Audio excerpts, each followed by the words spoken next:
সর্বপ্রথম আলোচনা করব ডাব্লিউডাব্লিউই নেটফ্লিক্সকে নিয়ে। তো আপনারা সাধারণত যেমনটা জানেন যে ডাব্লিউডাব্লিউই সমস্ত শোগুলো আগে মানে নেট্রো, স্ম্যাকডাউন, এনএক্সটি এবং সমস্ত পেপার ভিউগুলো আগে সনি টিভিতে দেখাতো, অর্থাৎ সনি 10-1-এ দেখাতো ইংলিশে এবং সনি 3-তে দেখাতো হিন্দিতে। কিন্তু ডাব্লিউডাব্লিউইর সাথে সনি কোম্পানির যে ডিলটি রয়েছে সেই ডিলটি এই মাসে শেষ হয়ে যাবে, যার কারণে আর এই সনি কোম্পানি ডাব্লিউডাব্লিউই শোগুলো আর দেখাতে পারবে না।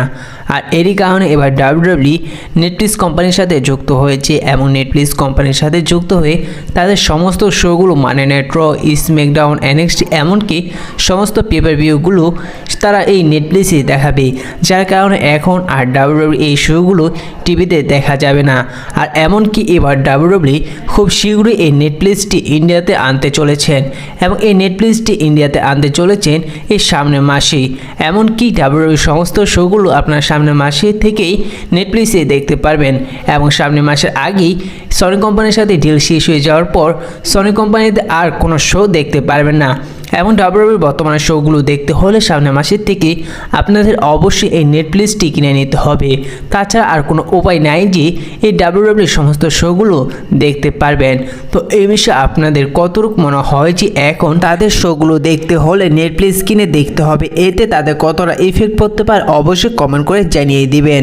এবং কি আমাদের বাংলাদেশ নিয়েও টেনশন রয়েছে, আসলে কি আমাদের বাংলাদেশে থেকে কি দেখা যাবে এই ডাব্লিউডাব্লিউই শোগুলো, এই বিষয়ে আপনাদের কেউ জানা থাকলে এই সম্পর্কে অবশ্যই কমেন্ট করে জানিয়ে দিবেন।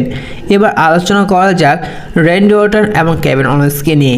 তো আপনারা কালকে স্ম্যাকডাউনে যেমনটা দেখেছিলেন যে র্যান্ডি অর্টন তিনি বলেছে যে কেভিন ওলেন্স তিনি সাধারণত সমস্ত কিছু নিয়ে হিংসা করে বলেই তিনি তাকে আক্রমণ করেছে, কোরোসকে আক্রমণ করেছে এবং তার ফ্রেন্ড স্যামি জিনকেও আক্রমণ করেছে, যেহেতু তার কেরিয়ার এবার ধ্বংস করে দিতে চেয়েছিল কেভিন ওলেন্স এবং তিনিও এবার তার কেরিয়ার ধ্বংস করে দেবে এবং তার ফেস একেবারেই নষ্ট করে দেবে, যার কারণে অনুমান করা যাচ্ছে যে এবার রেসলম্যানিয়া 41-এ কেভিন ওলেন্স এবং র্যান্ডি অর্টনের মধ্যে একটি সিঙ্গেল ম্যাচ অনুষ্ঠিত হতে পারে এবং এদের ম্যাচটি হতে পারে নন ডিসকোয়ালিফিকেশন ম্যাচ।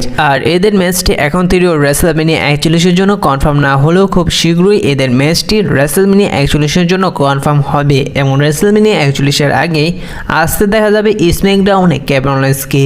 তারপরে কেভিন ওলেন্স এবং র্যান্ডি অর্টনের মধ্যে আক্রমণ দেখা যাবে, পরবর্তীতে এদের ম্যাচটি কনফার্ম হবে রেসলম্যানিয়া 41-এর জন্য এবং রেসলম্যানিয়া 41-এর জন্য এদের ম্যাচটি অনুষ্ঠিত হলে একটি গ্রেটেস্ট ম্যাচ হতে যাচ্ছে, কারণ এই দুটো পক্ষের থেকেই দেখা যাবে একজন আরেকজনের কেরিয়ার ধ্বংস করে দেওয়ার জন্য কেউ প্যাকেজ ফাইল দেওয়ার চেষ্টা করবে, কেউ তার পান কিক দেওয়ার চেষ্টা করবে, যার কারণে বলা যায় যে এদের ম্যাচটি যদি রেসলম্যানিয়া 41-এ অনুষ্ঠিত হয় তাহলে একটি অসাধারণ ম্যাচ হবে।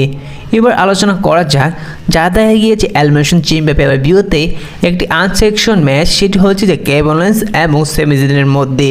তো এই ম্যাচটির মধ্যে ডাব্লিউডাব্লিউই প্ল্যান করেছিল যে এই ম্যাচটির মধ্যে ব্লাড দেখাবে হয়তো স্যামি জিনের নয়তো কেভিন ওলেন্সের, কিন্তু এই প্ল্যানটি পরবর্তীতে চেঞ্জ করে ফেলে। তার কারণ হচ্ছে যে যখন কেভিন ওলেন্স তিনি স্যামি জিনকে আক্রমণ করছিল ঠিক সেই সময় কেভিন ওলেন্সের পকেট থেকে একটা ব্লেড পড়ে যায়, যে ব্লেড দিয়ে সাধারণত যে ম্যাচের মধ্যে ব্লাড দেখাবে সেই সময় এই ব্লেডটি ইউজ করে থাকে। তো ডাব্লিউডাব্লিউই যেহেতু প্ল্যান করেছিল এই ম্যাচটির মধ্যে ব্লাড দেখাবে এবং সেই ব্লেডটি দিয়ে হয়তো কেভিন ওলেন্স তিনি স্যামি জিনকে আক্রমণ করে ব্লাড বের করতো, আর নয়তো সেই ব্লেডটি দিয়ে স্যামি জিন কেভিন ওলেন্সের ব্লাড বের করতো। যেহেতু কেভিন ওলেন্সের পকেট থেকে সেই ব্লেডটি পড়ে যায় স্যামি জিনকে আক্রমণ করতে গিয়ে, যার কারণে ডাব্লিউডাব্লিউই পরবর্তীতে এই প্ল্যানটি চেঞ্জ করে ফেলে, যার কারণে এই ম্যাচটির মধ্যে কোনো ব্লাড না দেখে পরবর্তীতে ডাব্লিউডাব্লিউই এই ম্যাচটি এন্ডিং করে, যার কারণে ডাব্লিউডাব্লিউর মূল প্ল্যান ছিল যে এই ম্যাচটির মধ্যে ব্লাড দেখাবে এবং সেই ব্লেডটি পড়ে যাওয়ার কারণে তাদের সেই প্ল্যানটি চেঞ্জ করে ফেলে এবং কোনো ব্লাড না দেখে ম্যাচটি এন্ডিং করে। এবার আলোচনা করা যাক ড্রু ম্যাকইন্টায়ার এবং ডেমিয়ান প্রিস্টকে নিয়ে। তো আপনারা এবার স্ম্যাকডাউনে যেমনটা দেখলেন যে ড্রু ম্যাকইন্টায়ার এবং ডেমিয়ান প্রিস্টের মধ্যে একটি ভয়ঙ্কর আক্রমণ দেখা গিয়েছে। তো এদের ম্যাচটি স্ম্যাকডাউন অনুষ্ঠিত হলো, কিন্তু রিপোর্ট থেকে জানা যাচ্ছে যে ডাব্লিউডাব্লিউই এবার ড্রু ম্যাকইন্টায়ার এবং ডেমিয়ান প্রিস্টের এজ লাইন টানতে পারে রেসলম্যানিয়া 41 তৈরি, যার কারণে এদের ম্যাচটি 50% কনফার্ম রয়েছে যে এদের ম্যাচটি অনুষ্ঠিত হতে একবার রেসলম্যানিয়া 41-এ। তো এই বিষয়ে আপনাদের কী মনে হয়, আসলে কি ডাব্লিউডাব্লিউ ডেমিয়ান প্রিন্স এবং ড্রু ম্যাকইন্টায়ার ম্যাচটি স্ম্যাকডাউন অনুষ্ঠিত করার পরও যদি স্ম্যাকডাউন অনুষ্ঠিত করেও থাকে, পরবর্তীতে কি ডাব্লিউডাব্লিউ এদের ম্যাচটি রেসলম্যানিয়া 41-এ অনুষ্ঠিত করবে, নাকি সরাসরি এবার ডাব্লিউডাব্লিউ ডেমিয়ান প্রিন্স এবং ড্রু ম্যাকইন্টায়ার ম্যাচটি একেবারে রেসলম্যানিয়া 41-এ অনুষ্ঠিত করবে? এই বিষয়ে আপনারা অবশ্যই কমেন্ট করে জানিয়ে দিবেন। এবার আলোচনা করা যাক কোরোস এবং জন সিনাকে নিয়ে। তো আপনারা যেমন দেখেছিলেন যে এবার কালকে স্ম্যাকডাউনে এসে ডাব্লিউডাব্লিউর সমস্ত দর্শকরা কোরোসের কাছ থেকে যেমন প্রোমো কার্ড আশা করেছিল তেমন প্রোমো কার্ড পায়নি। এমনকি এবার সামনে স্ম্যাকডাউনে মিজের যে শোটি হতে যাচ্ছে সে জায়গায় কোরোসকে দেখা যাবে, সে যেও একটি বোরিং প্রোমো কার্ড করবে কোরোসকে। কিন্তু রেসলম্যানিয়া আগ পর্যন্ত রেসলম্যানিয়া আগে যে কয়টি স্ম্যাকডাউন নাইট র হতে যাচ্ছে সেটি আরও ইন্টারেস্টিং হতে যাচ্ছে এবং সে জায়গায় কোরোসে অনেক ইন্টারেস্টিং প্রোমো কার্ড দেখা যাবে। যেহেতু সামনে স্ম্যাকডাউনের পরই 60 টাইম চ্যাম্পিয়ন জন সিনা তিনি আসতে চলেছেন স্ম্যাকডাউনে এবং ডাব্লিউডাব্লিউ এই বিষয়টা অফিসিয়ালিভাবে কনফার্ম করে দিয়েছে এবং সে জায়গায় অনেকটা আশা করা যায় যে সে জায়গায় জন সিনা এবং কোরোসের ফেস টু ফেস দেখা যাবে এবং সে জায়গায় কোরোসের একটি অসাধারণ প্রোমো কার্ড দেখা যেতে পারে, যেটি সমস্ত দর্শকরা আশা করছে কোরোসের কাছ থেকে। এবং সেই সময় হয়তো তাদের মাঝে আক্রমণ দেখা গেলেও যেতে পারে, কিন্তু সে জায়গায় রককে দেখা যাবে না এবং রকের আশা নাও করতে পারেন। তো এই বিষয়ে আপনাদের কী মনে হয়, যখন সামনে স্ম্যাকডাউনের পরের স্ম্যাকডাউনে কোরোস এবং জন সিনা ফেস টু ফেস আসতে চলেছেন, কে কাকে কল আউট করবেন এবং সেই সময় কি তাদের মাঝে আক্রমণ দেখা যাবে, অবশ্যই কমেন্ট করে জানিয়ে দিবেন।